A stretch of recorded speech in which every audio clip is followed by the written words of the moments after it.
Assalamualaikum warahmatullahi wabarakatuh, teman-teman sekalian. Pada tanggal 1 Desember 2022 nanti, saya genap berkarir 25 tahun di pasar modal. 7 tahun pertama saya di Bahana Securities sebagai Chief Economist. Alhamdulillah, berkat bimbingan mentor saya, Pak Mirza, saya pernah mendapatkan termasuk penghargaan yang lumayan tinggi, ya apresiasi sebagai Best Makroekonomis Indonesia dari majalah Asia Money Magazine tahun 2003. Setelah itu, disupport oleh Pak Mirza dan Pak Yonan, saya dipromosikan di Bahana TCW, baik sebagai Direktur Riset, kemudian Direktur Investasi, hubungan investor, dan ekonomis dan investment strategis gitu. Kami melakukan regenerasi di Bahana TCW. Yang ingin saya sampaikan teman-teman bahwa ada keunikan ketika saya baru bergabung di Bahana Securities tahun 97, sebetulnya kita mengarah kepada krisis moneter 98. Dan kali ini pun dengan berbagai kondisi eksternal, baik peningkatan suku bunga, peningkatan juga harga energi dan makanan, penguatan dolar, sementara begitu banyak negara yang saat ini berisiko mengalami krisis utang negara. Dan yang membedakan krisis tahun ini dibandingkan yang lalu adalah elemen geopolitik yang sangat besar. Selama saya berkarir, saya mempelajari bagaimana krisis terjadi, bagaimana dampaknya, kemudian yang paling penting itu adalah menebak kapan terjadi dan bagaimana mencegahnya. Saya tidak pernah lupa ketika saya diwawancara, waktu mau masuk ke Bahana Securities, ya saya bertanya saat itu mengapa Bahana akhirnya mau meng-hire ekonomis, ya. Kemudian yang menjawab saat itu adalah seorang ekspat, orang Australia. Dia mengatakan, we want to know why we end up with this crisis. Sejak itu saya belajar krisis macroeconomics, dan hari ini juga saya ingin sharing kepada teman-teman sejumlah pencerahan, kalau boleh disebut, apa yang saya alami, termasuk juga komitmen saya membangun komunitas Nabi Yusuf sebagai solusinya. Mohon bersabar untuk memahami, dan pada hari ini saya akan sharing teman-teman sekalian bagaimana frameworknya untuk memahami krisis yang tengah terjadi.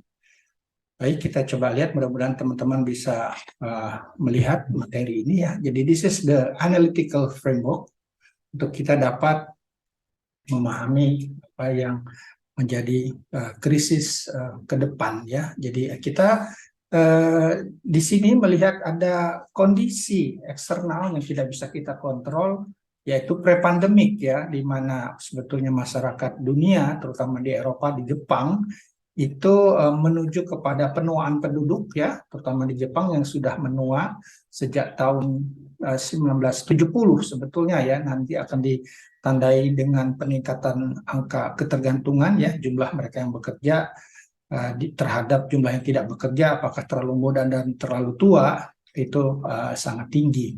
Kemudian juga masyarakat dunia mengakumulasi hutang yang terus meningkat ya.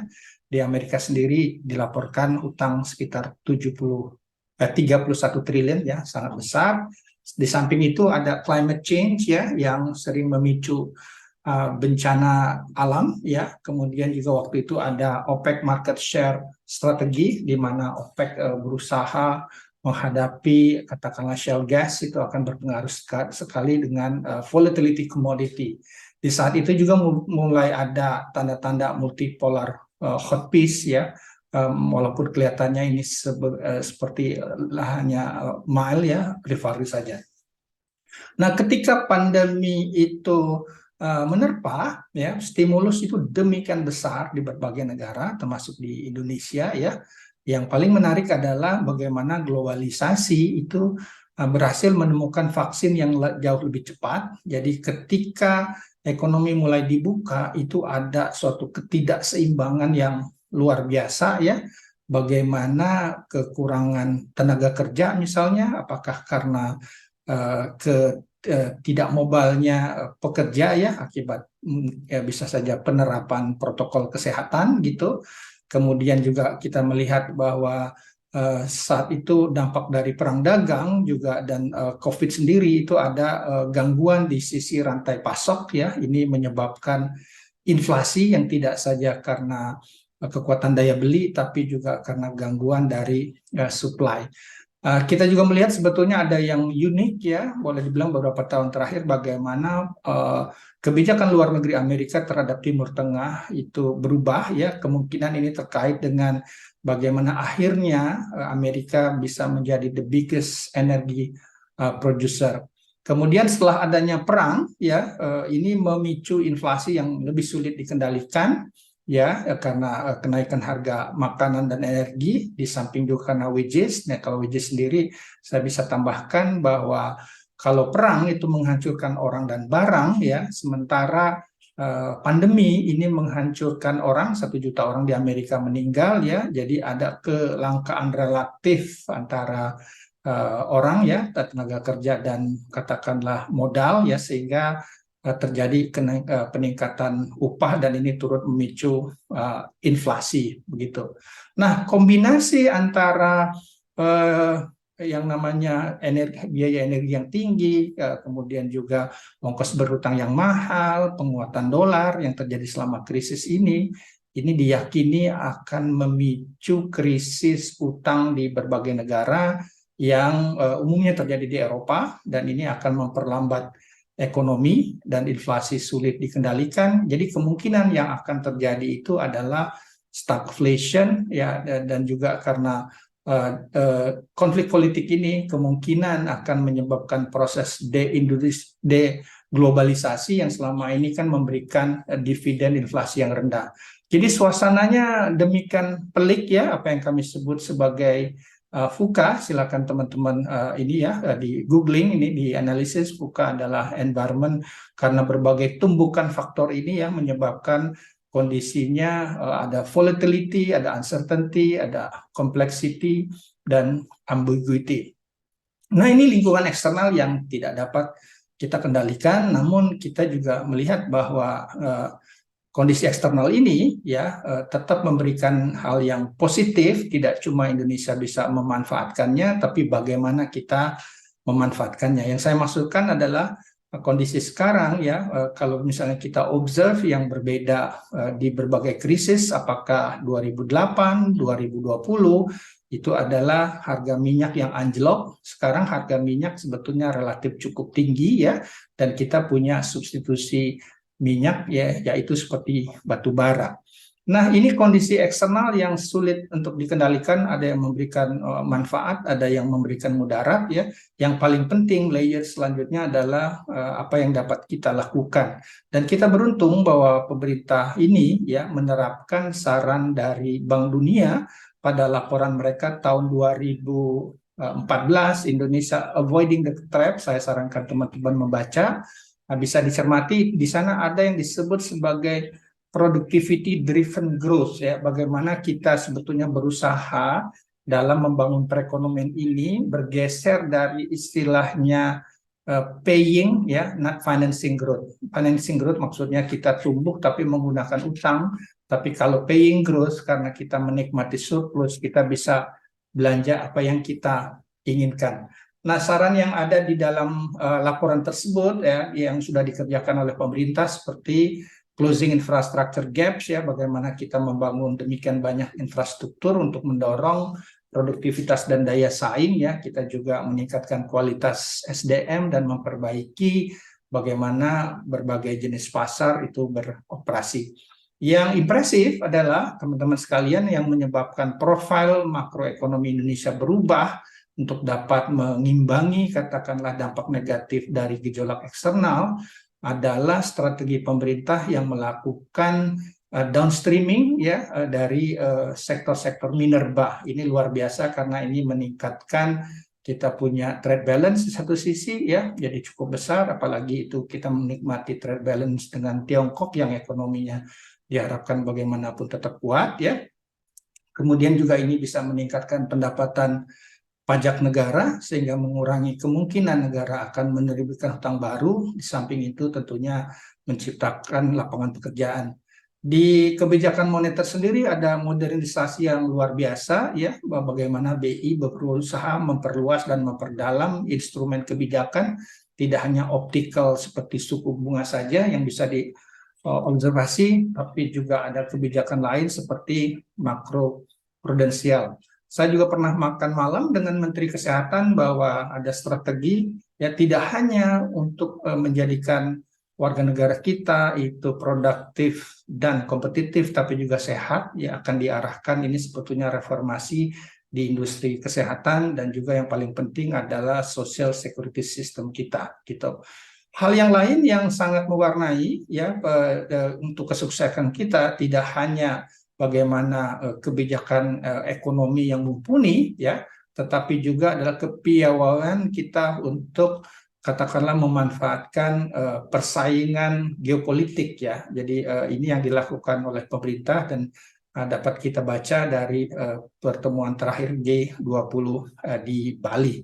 Nah, ini ada beberapa indikator yang perlu kita cermati apakah ini akan tetap positif bagi kita ya, tergantung bagaimana hasilnya. Jadi kita harus melihat apakah kita punya neraca berjalan itu tetap surplus secara sustainable ya. Kemudian terus ada kemajuan di industrialisasi, dan bagaimana juga kebijakan fiskal dan moneter ini terus diperkuat untuk dapat menjadikan katakanlah indikator yang menyebabkan investor asing itu kredibel ya. Jadi mereka melihat kebijakan di Indonesia itu boleh dibilang prudence ya, kemudian mereka juga merasa nyaman untuk bisa melakukan investasi langsung di Indonesia. Nah, ini layers ya, dan nanti dampak dari dua hal ini tentunya akan mempengaruhi strategi kita. Jadi layer pertama adalah kondisi eksternal, layer kedua apa yang dilakukan pemerintah, dan yang ketiga itu adalah strategi apa yang dapat kita manfaatkan ya. Ini strateginya tidak hanya terkait dengan kebijakan bisnis, tapi juga yang paling penting sebetulnya yang kami sampaikan ya, belajar dari apa yang terjadi di Inggris ya. Withstanding the next crisis itu akan terulang apabila kita suatu saat menua ya, seperti ini ada karakter Moon Gwang di film The Parasite ya. We have no house berarti nggak punya aset, we have no money ya, berarti nggak punya income, only debt, hanya hutang saja.